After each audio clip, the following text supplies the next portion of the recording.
কিরে জমিদারের বেটি, তোরে না কইছি তুই তোর বাপের বাড়ি চলে যাবি যতদিন ডিমান্ডের টাকা আনিস নাই। 1,20,000 টাকা এখনো ডিমান্ডের টাকা বাকি আছে। ওই 1,20,000 টাকা যখন আনিস নাই ততদিন তুই মোর বাড়িতে আসবেন নস। তুই এলাই তুই তোর বাপের বাড়ি চলে যা। তোর বাপ মা কয়া দিবি 1,20,000 টাকা যতদিন দেয় নাই ততদিন এই বাড়ির তোর জায়গা নাই। যা এক্ষণে বেরিয়ে যা, আমার বাড়িতে থাকি তুই। কিসের 1,20,000 টাকা রে দারুয়া? কিসের 1,20,000 টাকা? মোর বাপের বাড়িতে থাকি মুই টাকা আনিম আর তুই সেই টাকা দিয়ে মদ খাবি, হ্যাঁ জুয়া খেলাবি, সারা রাত তাস খেলবি আর বাড়িতে আসি আমার সাথে অত্যাচার করবি। তোর নামে মুই কেস করি দেম রে, নারী নির্যাতনের কেস করি দেম, তখন বুঝবি ঠেলাটা।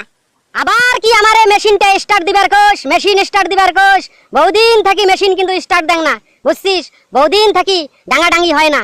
এবার যদি ধরং আর এবার যদি মেশিন স্টার্ট দেন তাহলে তোর জানে কিন্তু পানি এবারও থুবের ন।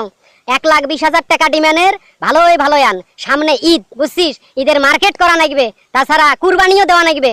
হ্যাঁ 1,20,000 টাকা ডিমান্ডের সেই টাকা মুই ফেলে রাখিম আর ঘরের টাকা দিয়ে কুরবানি দেম কোনোদিনও না। শরম করে না রে দারুয়া?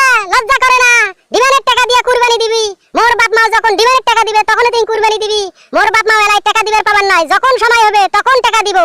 পৌষ মাস চলে গেল, মাঘ মাস চলে গেল, আশ্বিন মাস চলে গেল, এই কার্তিক মাস। এই কার্তিক মাসের 1ম তারিখে তোর বাপে টাকা দিবে চাইছে, তুই টাকা আনবি। আবার ফিক আমাক হ্যাঁ কেসের ভয় দেখাইস, মামলা নারী নির্যাতনের মামলা দেখাইস। তোরে মাইরা দরকার হলে আমি একাই জেলে যাবো, তবু তুই টাকা দে। টাকা না দিলে তোর এই বাড়ির কোনো স্থান নাই, তোকে তালাক দেওয়া হবে।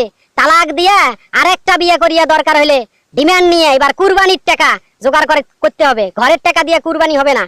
আরে মফিজ ভাই, এত চিল্লা চিল্লি কিসের? কিসের এত চিল্লা চিল্লি? কিসের ডিমান্ডের টাকা? হ্যাঁ তোমার গুলের কারণে, বুঝছেন, দেশে কোথাও শান্তি নাই, কোথাও মেয়ে মানুষ শান্তি পায় না, তোমার গুলের মতো লোকের কারণে।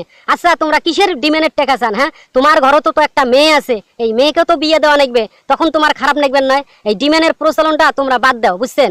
বাদ দিয়ে হ্যাঁ আচ্ছা তোমার যে সংসারে দেখো তোমার বোন আছে, তোমার বোনকে তো বিয়ে দেওয়া লাগবে। যখন বরপক্ষ তোমার কাছে টাকা চাইবে তোমার কেমন লাগবে? হ্যাঁ এই যৌতুক প্রথাটা এই রংপুর শহর থেকে যাইবো না বাহে, কোনোদিন যাইবো না। এলে বাদ দিয়ে মিলেমিশে সংসার করি খাও। এই ডিমান্ড নিয়ে কাজিয়া করে মানুষ। হ্যাঁ আমার বাড়িতে আসিয়া তোক নাক গলবার কইছে কাই রে সলিমুদ্দি? হ্যাঁ আমার বাড়িতে আসিয়া তোক নাক গলবার কইছে কাই? আমার বাড়িতে আমরা কাটাকাটি করি, মারামারি করি, মার্ডার হয়ে যাই, তুই এখানে নাক গলাতিয়া আছিস কে? হ্যাঁ মুই আসবেন নং মানে মোর কথা তুই কইস মুই এই গ্রামের চেয়ারম্যান, এই গ্রামের মানুষের ভালো মন্দ দেখা সবকিছু মোর দায়িত্ব। আর মুখে তুই কইস যে মুই নাক গলবার আইছং। শোন, একটা চেয়ারম্যানের সাথে কিভাবে কথা কইতে হয় সেটাও তুই শিখিস নাই। শোন, এখনো যদি মুই থানাত খবর দেন তোকে ধরে নিয়ে যাবে। তোর মতো মফিজ হ্যাঁ সারা জীবন জেলত পচিয়ে মরবে, এটা জানিস তুই?